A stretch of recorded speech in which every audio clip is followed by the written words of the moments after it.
Hello guys, I am Ricky and you're most welcome to our YouTube channel Nirmala निर्वाण classes.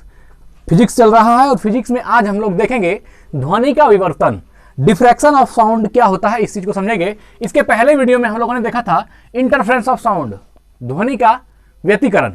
अब देख रहे हैं ध्वनि का विवर्तन, है ना, डिफ्रैक्शन ऑफ साउंड। समझेंगे कि डिफ्रैक्शन क्या होता है या डिफ्रैक्शन ऑफ साउंड क्या है। मूल इस बात को समझिए कि विवर्तन क्या है या विवर्तन की घटना क्या होती है।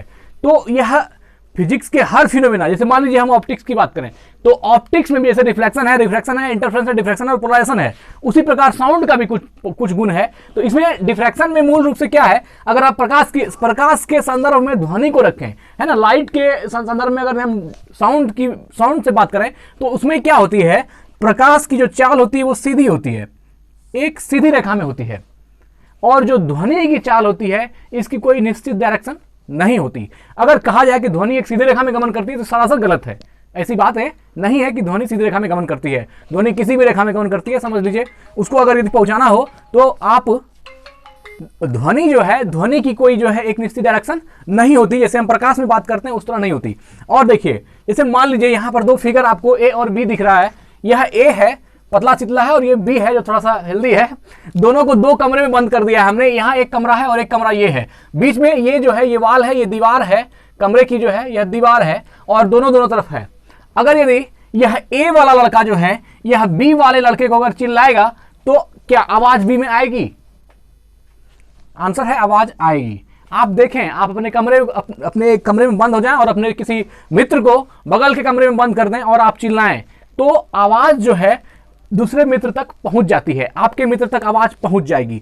तो यह जो आवाज की पहुंचने की घटना है, ए चिल्लाएगा, हम इसको मान लीजिए दरवाजा खिड़की हम सब पैक कर दें, बी को भी सारी चीजों से, जो दरवाजा खिड़कियां हैं इस कमरे की, इसको भी पैक कर दें, फिर भी अगर ए जोरों से चिल्लाएगा तो ये आवाज बी तक पहुंच जाती है और यह आवाज जो पहुंचने की घटना है यह विवर्तन कहलाती है। लेकिन अगर हम बात करें लाइट के संदर्भ में तो प्रकाश में ऐसी बात नहीं है। अगर हम यहां पर टॉर्च रखें, ऐसी कोई टॉर्च रखें और अगर यहां से कोई फोकस जाएगी तो यह क्या होगी, इस दीवार से टकराएगी और हो सकता है या तो दीवार में समा जाएगी या रिफ्लेक्ट हो जाएगी, लेकिन बी तक नहीं पहुंचेगी। यह प्रकाश के साथ समस्या है कि प्रकाश एक सीधी रेखा में गमन करती है और वह आने वाले अवरोधों से टकरा करके या तो वापस जाएगी या उसी में एब्जॉर्ब हो जाएगी। लेकिन ध्वनि के साथ यह बात नहीं है। अगर ध्वनि से जोर से चिल्लाएं तो क्या होगी, यह जो चिल्लाएगा तो यह जो साउंड है यह आएगी और आकर के दीवार से टकराएगी। दीवार से टकराने के बाद इसके पृष्ठों पर विचरण करेगी। जैसे मान लीजिए यहाँ अगर हम जोर से बोलें तो यह साउंड जो मुंह से निकल रही है वो इस बोर्ड के इस सतह से टकराएगी, इसके पृष्ठ पर, वह जो है इसके पृष्ठ पर घूमने लगेगी, यह पृष्ठ पर जो है यह विचरण करना स्टार्ट कर देगी। उसी प्रकार यह जो यहां से बोलेगा तो यह साउंड आएगा और इस दीवार से टकराएगी और ये क्या हो जाएगी, साउंड ये इस दीवार पर विचरण करना शुरू कर देगी, ये विचरण करना शुरू कर देगी। इतना ही नहीं, यह दीवार पर ही नहीं, इसके अगल बगल के क्षेत्र में भी जो है विचरण करना शुरू कर देगी। और मान लीजिए यहां अगर कोई दरवाजा है तो पूरा तो पैक हो नहीं सकता, छोटी भी गैप अगर मिलेगी, छोटी भी जगह अगर कहीं मिलेगी तो वो क्या होगी, साउंड वहां से बाहर निकल जाएगी और आपके मित्र के कानों तक पहुंच जाएगी। और क्या होती है, आवाज थोड़ी कम ही पहुंचे लेकिन आवाज पहुंचेगी। और ये आवाज पहुंचने की घटना ही क्या है, विवर्तन है। इसी घटना को हम लोग फिजिक्स में क्या बोलते हैं, डिफ्रैक्शन ऑफ साउंड, अर्थात ध्वनि का विवर्तन। तो बात साफ स्पष्ट है, कहीं कोई भी दिक्कत नहीं है कि जब हम किसी साउंड को निकालते हैं या किसी बंद कमरे में भी आवाज निकालते हैं तो उससे निकलने वाली आवाज जो है सामने वाली सतह से टकराती है, उसके सतह पर वह जो है विचरण करती है और उसके बाद जहां जगह मिलेगा वहां से वो क्या करती है, बाहर निकल जाती है ना, आउटर एरिया में इन कर जाती है और जगह मिलने पर बाहर निकल जाती है। और यह घटना, यह जो बाहर निकलने की घटना है ध्वनि का, ये क्या कहलाती है, ये डिफ्रैक्शन कहलाती है, ध्वनि का विवर्तन कहलाती है।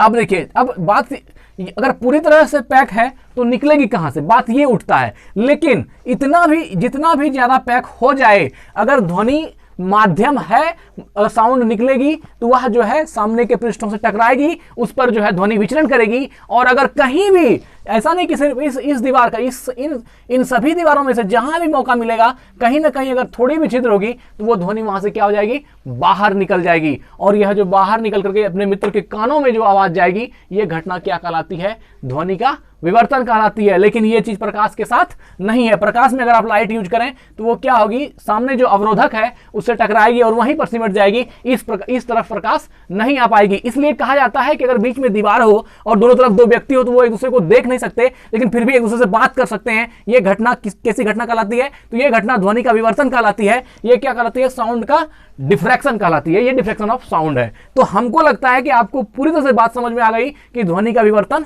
क्या है। एक टॉपिक आज की वीडियो में और भी है, उसमें हम लोग जो इसके पहले वीडियो में देखा था व्यतिकरण, इंटरफेरेंस ऑफ साउंड क्या है, आज देखेंगे कि इंटरफेरेंस में और डिफ्रैक्शन में, है ना, व्यतिकरण में और विवर्तन में क्या अंतर है ना, what is difference between interference and diffraction. तो आइए, 2 पॉइंट है, बहुत ही महत्वपूर्ण है।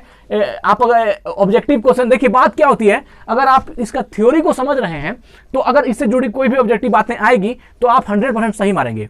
ये वीडियो बनाने का या देखने से इसी मेन बात ये होती है कि आपको समझ जो है आपकी वो प्रगाढ़ होती है, आपकी अंडरस्टैंडिंग मजबूत होती है। तो इसलिए हमने व्यतिकरण और विवर्तन में अंतर को लाया है।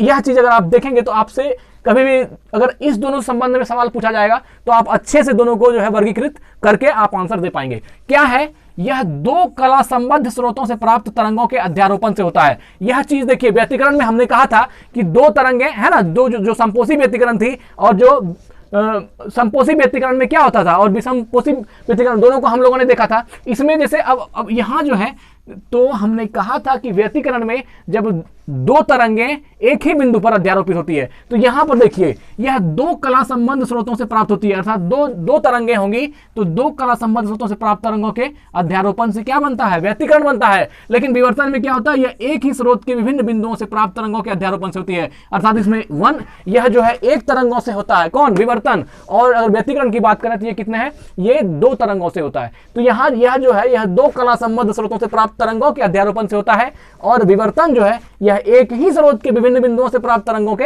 अध्यारोपण से होता है। तो पहला अंतर तो विवर्तन और व्यतिकरण में यह हो गया। दूसरा अंतर क्या है कि व्यतिकरण में प्राप्त फ्रिंजें, अब आपको लगता है ये फ्रिंज क्या होता है। फ्रिंज अगर आप ऑप्टिक्स में भी देखें, साउंड में भी देखें, तो जो ध्वनि तरंग है और जो प्रकाश तरंग है उसके गुच्छों को फ्रिंज भी कहा जाता है। तो व्यतिकरण में प्राप्त फ्रिंजें समान चौड़ाई और समान चमक की होती है, जबकि विवर्तन में क्या होता है, विवर्तन में प्राप्त फ्रिंजें असमान चौड़ाई और असमान चमक की होती है। यह दोनों बहुत ही खास अंतर है व्यतिकरण में और विवर्तन में। क्या कह रहा है, व्यतिकरण में जो प्राप्त फ्रिंजें होंगी ये क्या होगी, ये समान चौड़ाई और समान चमक की होगी। व्यतिकरण में प्राप्त फ्रिंजें जो होगी वो क्या होगी, समान चौड़ाई और समान चमक की होती है, जबकि विवर्तन में प्राप्त फ्रिंजें जो होती है वह असमान चौड़ाई और असमान चमक की होती है। तो यह दोनों अंतर व्यतिकरण और विवर्तन में। पहला क्या था, पहला था कि यह 2 कला संबंध स्रोतों से 2 तरंगें, 2 कला संबंध स्रोतों से प्राप्त तरंगों के अध्यारोपण से होता है, जबकि विवर्तन में एक ही स्रोत के विभिन्न बिंदुओं से प्राप्त तरंगों के अध्यारोपण से होता है। एक बात। दूसरा क्या था, व्यतिकरण में प्राप्त फ्रिंजें समान चौड़ाई और समान चमक की होती है, जबकि विवर्तन में प्राप्त फ्रिंजें जो होती है वह असमान चौड़ाई और असमान चमक की होती है। अब देखिए इससे प्रश्न कैसे पूछा जाएगा एग्जाम में, अगर इससे क्वेश्चन आएगा तो वह कैसा आएगा, लिखा रहेगा असमान चौड़ाई की फ्रिंजें प्राप्त होती है निम्नलिखित में से किससे, विवर्तन से, व्यतिकरण से, है ना, या ध्रुवीकरण से। तो आपको इसमें क्या मानना है, विवर्तन से। अगर असमान चौड़ाई होगी तो वह किससे प्राप्त होगी, असमान फ्रिंजों की चौड़ाई किससे प्राप्त होगी, विवर्तन से। और अगर ऑब्जेक्टिव दे दिया कि समान चौड़ाई की फ्रिंजें निम्नलिखित में से किससे प्राप्त होती है, तो समान चौड़ाई की व्यतिकरण से। तो यह भी आपको ध्यान में रखना है। ठीक है मित्र, तो आज की वीडियो में ध्वनि का विवर्तन और ध्वनि के विवर्तन और व्यतिकरण में अंतर को हम लोगों ने देखा।